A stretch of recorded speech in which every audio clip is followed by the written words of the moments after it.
G'day, guys. Welcome back to Steelers Nation Australia. Alrighty, let's do a quick show. And I really mean it this time. I'll try and do a 5-minute episode to run over and do an AFC North rundown over the AFC North. How many times can I say AFC North in a row? That was like 4 or 5 times. So let's go. Let's look at the AFC North rundown. We have the Ravens are 4-2, Steelers are 3-2, Cleveland Browns are 3-2, and the Bengals are 3-3. Now, to be very honest, this is open to anyone. The Bengals could go on a run and win this with their offense and Joe Burrow, Jack Burrow, whoever you want to call him. The Browns could do some damage if their defense keeps playing the way they're playing. I think they've only allowed like 1,000 yards this season or something like that. Now, the quarterback situation for the Browns, I think that Watson is out or he's like a healthy scratch. I have no idea what the Browns are doing with that situation, but we know the Browns, but they can still have a chance to win the division, which is crazy. Like if they're 3-2, if they beat the Colts this weekend, they'll be 4-2 on track to get, to go a long way, which is kind of crazy to say. Steelers are 3-2. We verse the Rams. We win back-to-back versus the Ravens, have our bye, and then beat the Rams, and we're also back on track. Now, the Ravens, too, they're 4-2, and they're in front, but they have a very tough opponent in the Detroit Lions, right? So let's start there. Let's start with that game there. And let's talk about the Ravens versus Lions, right? So I go to the schedule and I see it's Ravens versus Lions. I think the Ravens are playing at home. I'm just getting back to the schedule. Can you believe we're in week 7 already? We need to as Steeler fans, as football fans, really cherish these moments because the season, it's not over yet, but it's like starting to heat up. We're in week 7 already, right? Week 7 we have Detroit's going to Baltimore. So it's a tough match. Like Baltimore got a good defense.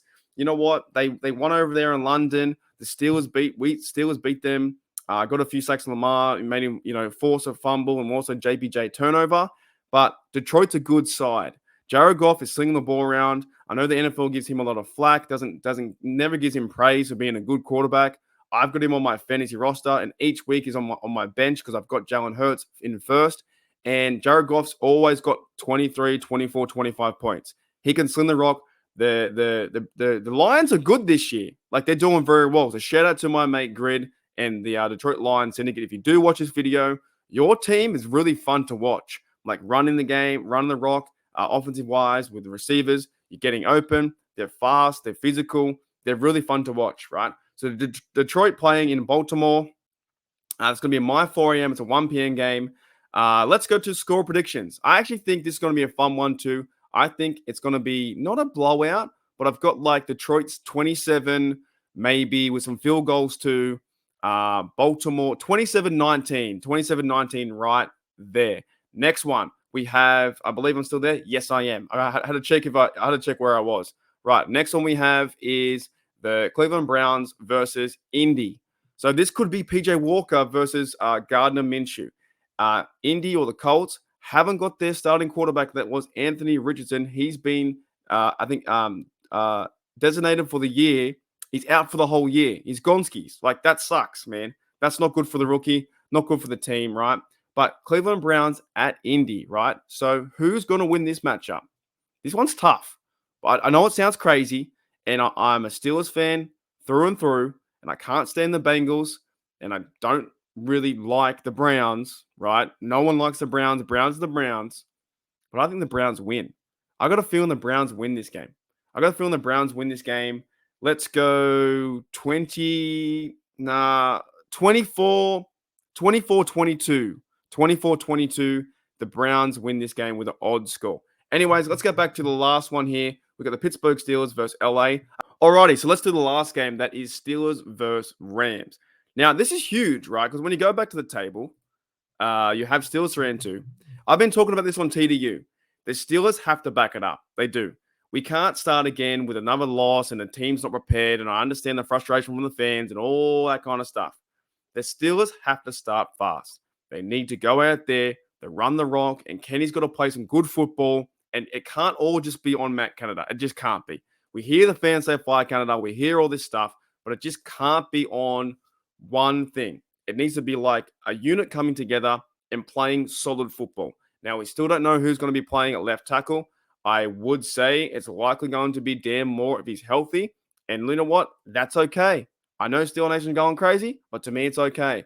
But we might also see, if he's not healthy, you might see Broderick Jones take that position, right? So let's go from there. Kenny Pickett going out west. He already went out west to beat the Raiders.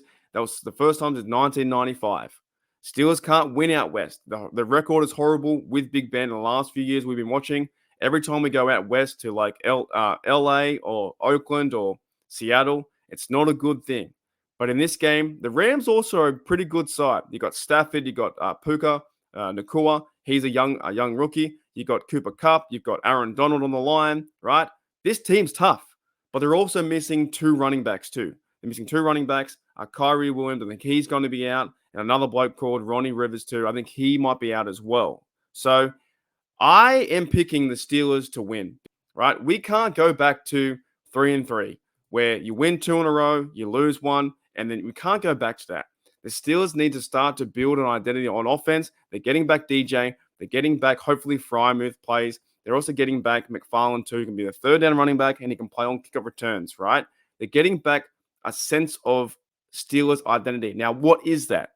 We don't really know what that is. After watching the last 3 years, we don't know. All I want to see the Steelers do is run the rock with Warren, run the rock with Najee, and set up the pass or set up play action pass, stuff like that.